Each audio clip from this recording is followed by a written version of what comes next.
नमस्कार दोस्तों। एक कहावत है, जो तन लागे सो तन जागे। जी हाँ, जिसके तन को लगती है वही जानता है, बाकियों के लिए तो हास्य का विषय होता है। और आप सभी देख भी रहे होंगे, आज न्यूज़ चैनल पे आप सभी को काफ़ी मज़ा भी आ रहा होगा। जिस हिसाब से एक डिबेट चल रही है आईएमए के रिप्रेजेंटेटिव और बाबा रामदेव के बीच में, लेकिन इन सभी के बीच में मेरी एक सजेशन है आपको कि कुछ भी जो है ऐसा कदम मत उठाइएगा। अगर आपके आसपास आपके घर में कोई भी जो है बीमार व्यक्ति है, जो बीमारी चल रही है, देश में महामारी चल रही है, जो पैंडेमिक है, अगर उससे ग्रस्त है तो कोई भी ऐसा काम नहीं कीजिएगा जिससे उनकी ज़िंदगी में कोई जो है प्रॉब्लम आ सके। प्रॉपर ट्रीटमेंट, प्रॉपर उपचार, जो प्रिस्क्राइब चीज़ें हैं, दवाइयाँ हैं, वो सारी उनको दीजिएगा। मेरे एक दोस्त हैं, टेलीग्राम चैनल पे मेरे साथ जुड़े हुए हैं, कुछ दिन पहले बताया कि सर मैं बीमार हूँ, तो मेरी एक ही रिकमेंडेशन थी और मैं सभी को इनफेक्ट कहता हूँ, मैं ये कहता हूँ कि जो भी बुखार आपको आज की डेट में हो रहा है उसको हल्का फुल्का मत लो। जैसे ही बुखार होता है, एक दो दिनों में अगर काम नहीं होता, आपका बुखार नहीं टूटता, जो भी नॉर्मल आप मेडिसिन लेते हो, तो आपको फौरन बिना टाइम वेस्ट किए हुए जो भी प्रेस्क्राइब मेडिसिन है वो जरूर शुरू कर देनी चाहिए, जब तक कि आपका टेस्ट नहीं आता। क्योंकि टेस्टिंग में अभी कल उन्होंने कहा कि सर 7 दिन हो गया मेरा बुखार नहीं टूटा और मेरा पॉजिटिव आया। सुन के मुझे निराशा हुई। मैंने कहा कि आप फौरन दवाई शुरू करो। तो बहस किस चीज़ पे लग रही है कि सर्वश्रेष्ठ कौन? जी हाँ, सर्वश्रेष्ठ कौन। लेकिन दोस्तों, उससे ज़्यादा मुझे ये हैरानी है कि जहाँ पे हमारे प्रधानमंत्री जी ने, जब से ये इंडिया में सारा सिस्टम शुरू हुआ है, समय समय पे जो हेल्थ वर्कर्स हैं, डॉक्टर्स हैं, इनकी जो है हौसला अफजाई की है, वैसे ही बाबा रामदेव जो है ये बयान लेके आ रहे हैं कि जो मेडिकल साइंस है ये पूरे का पूरा धत्ता है, गलत है, और मुझे समझ नहीं आया क्या बोला जाए। लेकिन जितना मुझे समझ है, जितना मैंने रिसर्च किया, जितना मैं इस टॉपिक को समझता हूं, मैंने सोचा आपके साथ शेयर कर दूं। और वैसे भी दोस्तों, क्योंकि ये चैनल हमारे क्रिप्टो से रिलेटेड है तो, और या स्टॉक मार्केट से रिलेटेड है, तो मैंने एक नया नाम मेरे दिमाग में आया, मैंने सोचा मैं उससे चैनल शुरू करता हूं। चैनल का नाम मैंने रखा है मन की भड़ास। जी हाँ, मन की भड़ास। उसका रीज़न ये है कि हम सभी के दिल में कुछ ना कुछ रहता है, तो अगर आप मेरे साथ शेयर करेंगे पूरी डिटेल, जो भी आपके दिल में भी कोई भड़ास है किसी भी चीज़ को लेके, सिस्टम को लेके, किसी भी मसले को लेके, तो मैं कोशिश करूंगा उस टॉपिक पे एक डेडिकेटेड वीडियो लाने की, ताकि देश को, दुनिया को, सबको, अपने दोस्तों को बताया जा सके, समझाया जा सके कि हमारे आगे पीछे चल क्या रहा है। और इन सभी चीज़ के पीछे एक डेवलपमेंट भी हो गई। डेवलपमेंट ही हो गई कि गवर्नमेंट ऑफ हरियाणा ने 1 लाख कोरोनिल किट जो है वो लोगों के बीच में बांटने का फैसला किया है। देखिए दोस्तों, कोई भी, जी हाँ, कोई भी दवाई, मैं आपको जो मेरे को समझ में आता है मैं उसका बारे में आपको थोड़ा सा समझा देता हूं। एलोपैथी बेसिकली क्या है, अगर आपको कोई बीमारी है, कोई तकलीफ है, ऑन स्पॉट आपको उसका इलाज प्रोवाइड करती है। अब इसमें आप बोलो कि ये बड़ी बड़ी कंपनियों की जालसाजी है, ऐसा है, वैसा है, तो इसमें मुझे हंसी आती है। जो ये बयान लगा रहे हैं उनका रीजन ये है कि जो कुछ भी होता है देश में, जी हाँ, एक कंट्री में जो कुछ भी होता है वो उस देश की जो है सरकार के कायदे नियमों के मुताबिक ही होता है। अगर कोई दवाई आपको 10 पैसे में बोली जाती है, तैयार होती है, 10 रुपए की मिल रही है, तो अंडर लॉ ऑफ लैंड होती है। ऐसा नहीं है कि कंपनी अपनी मर्जी से करती है। और अगर सरकार इस पे रूल्स एंड रेगुलेशन लाती है, हमारे पास प्राइस फिक्सिंग अथॉरिटी है, ड्रग कंट्रोलर्स हैं, अगर वो चाहें तो इन दवाइयों की कीमत कहीं से कहीं पहुंचा सकते हैं। तो मुझे ये समझ नहीं आता, इंस्टेड की क्वेश्चन मार्क उन पे लगाना, आप सीधा कंपनियों पे लगाते हो। आप कहते हो जी कंपनियां गलत हैं, कंपनियां गलत हैं, कंपनियां गलत हैं। आपने देखा कि जो तेल, जब बाबा रामदेव ने रुचि सोया का अधिग्रहण किया, ये कैसे किया ये एक अलग कहानी है।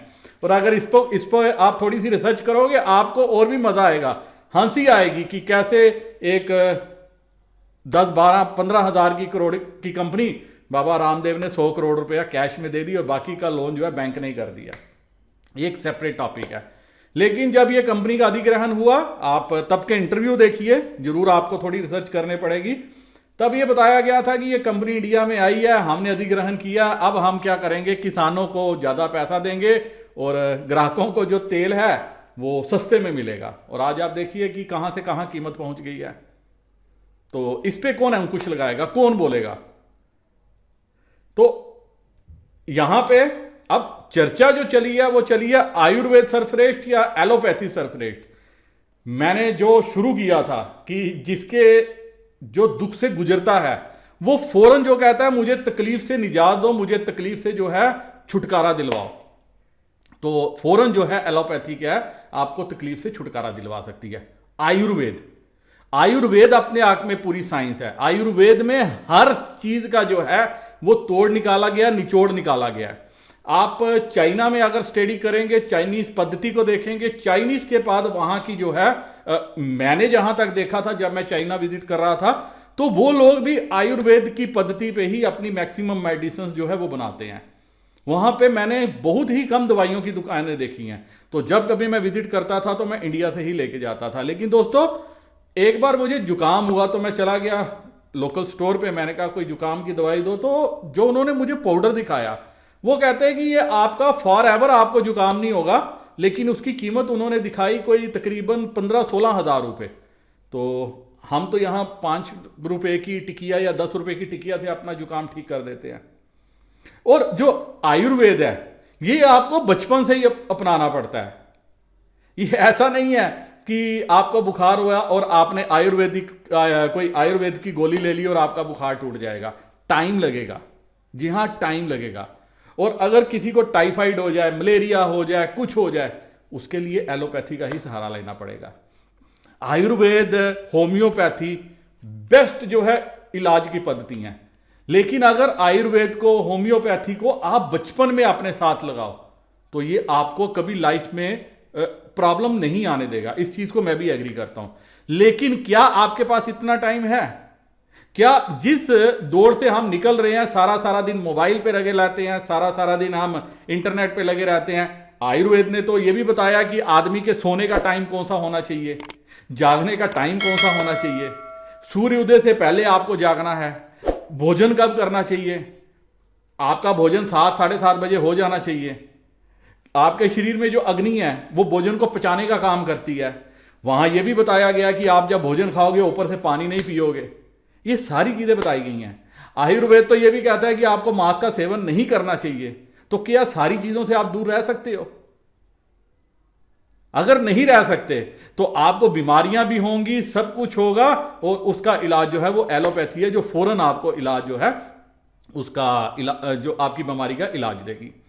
हार्ट की बाईपास सर्जरी करनी है, अब आपका हार्ट में ब्लॉकेज ना हो, बाईपास की नौबत ना आए, तो आपको मसालेदार भोजन खत्म करना है, आपको घी का सेवन कम करना है, या अगर आपने सब कुछ करना है तो आपको योगा करना है। तो क्या आप दिन में इतना टाइम निकाल पाओगे? जिस जीवन शैली के हम आदी हो चुके हैं, क्या इस जीवन शैली में हम योगा कर पाएंगे? क्या 10 मिनट मात्र टीवी ऑन करने के बाद हम योगा करेंगे? इनफैक्ट मैंने काफ़ी कोशिश की फ्रैंकली स्पीकिंग, लेकिन मुझे टाइम ही नहीं मिल पाता। तो मुझे लगता है कि आपके पास भी शायद टाइम की कमी ही रहती होगी। काफ़ी दोस्त मेरे नौकरी करते होंगे, मेट्रो सिटीज़ में रहते होंगे, जिनको सुबह 5 बजे जो है अपने ऑफिस में, कई को 6 बजे ऑफिस में निकलना पड़ता है, मेट्रो में धक्के खाने पड़ते हैं, लोकल ट्रेन में धक्के खाने पड़ते हैं, और उसके बाद जाके ऑफिस पहुंचते हैं, थक हार के शाम को पहुंचते हैं अपने घर। तो कब करेंगे ये सब कुछ? जो मेट्रो सिटीज हैं वहां पे क्या है, आदमी खाना भी इवन बाजार से मंगाता है, खाना भी खुद नहीं बनाता। कब करेगा सब कुछ? और आपने देखा होगा आपके दादा परदादा, आज भी घर में कोई होंगे, वो नेती करते होंगे। जी हां, इधर से रस्सी निकाली और उधर से रस्सी निकाल के नाक को साफ किया, या इधर से पानी डाला लोटे से और दूसरे नासिका से पानी बाहर निकाल दिया। क्या आप और हम कर सकते हैं? नहीं कर सकते, क्योंकि हर चीज प्रैक्टिस मांगती है, हर चीज टाइम मांगती है। और कराने के लिए आपको एक योगी शिक्षक की भी जरूरत है, आप खुद भी नहीं कर सकते। तो जब ये सब कुछ नहीं पॉसिबल, तो हम इस चीज पे बहस कर रहे हैं कि कौन सर्वश्रेष्ठ। अपनी अपनी जगह सब सर्वश्रेष्ठ हैं। अगर आपके पास टाइम है, बाबा के पास टाइम था, बचपन से वो लगे रहे और उन्होंने जो है योग को अपना लिया, क्या हम अपना पाएंगे? अपना पाएंगे? कितना अपना पाएंगे? कैसे अपना पाएंगे? क्या टीवी देख के? मैं नहीं कर पाया। इसीलिए और एलोपैथी जो है उस पर भी आपको विश्वास करना चाहिए। अब इन्होंने कुछ सवाल पूछे, आप स्क्रीन पे देख सकते हैं, 25 एक सवाल, बेसिर पैर के सवाल हैं। मुझे इसमें एक भी नहीं है क्या आप इसका इलाज कर सकते हो, इसका इलाज कर सकते हो, इसका इलाज कर सकते हो। एलोपैथी हर चीज का इलाज कर सकती है। जब आदमी को तकलीफ होती है, कोई गहरी से गहरी तकलीफ होती है, उस टाइम पे उसको अपनी जान बचानी होती है। आप बता रहे हैं कि लाखों रुपया आप जो है एक पेशेंट से ले रहे हो, फिर भी नहीं बचा पा रहे, लेकिन जो बच रहे हैं उनसे भी तो पूछो। जी हां, जो बच रहे हैं उनसे भी पूछो। वो शुक्र मना रहे हैं इन डॉक्टरों का, इनको भगवान के रूप में पूज रहे हैं।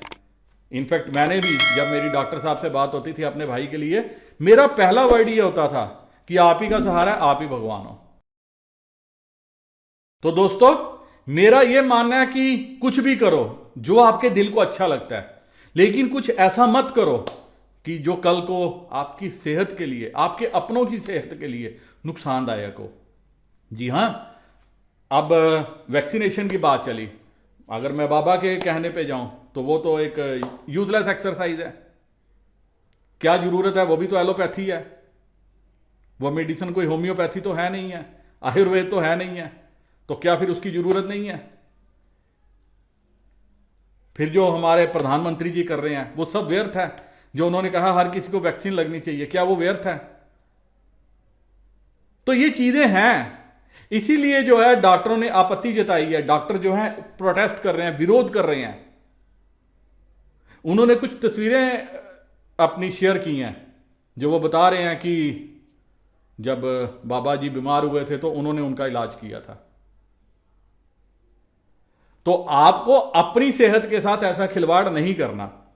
आप एक चीज ये मान के चलिए, आयुर्वेद में भी ताकत है, होम्योपैथी में भी ताकत है, यूनानी पद्धति में भी ताकत है। शायद होम्योपैथी को ही यूनानी पद्धति कहते हैं। इन सभी चीजों में ताकत है। ये मरीज को बिल्कुल ठीक करने की ताकत रखते हैं। वो प्रोसेस है इनमें कि दोबारा मरीज को जो है बीमारी ही नहीं होती।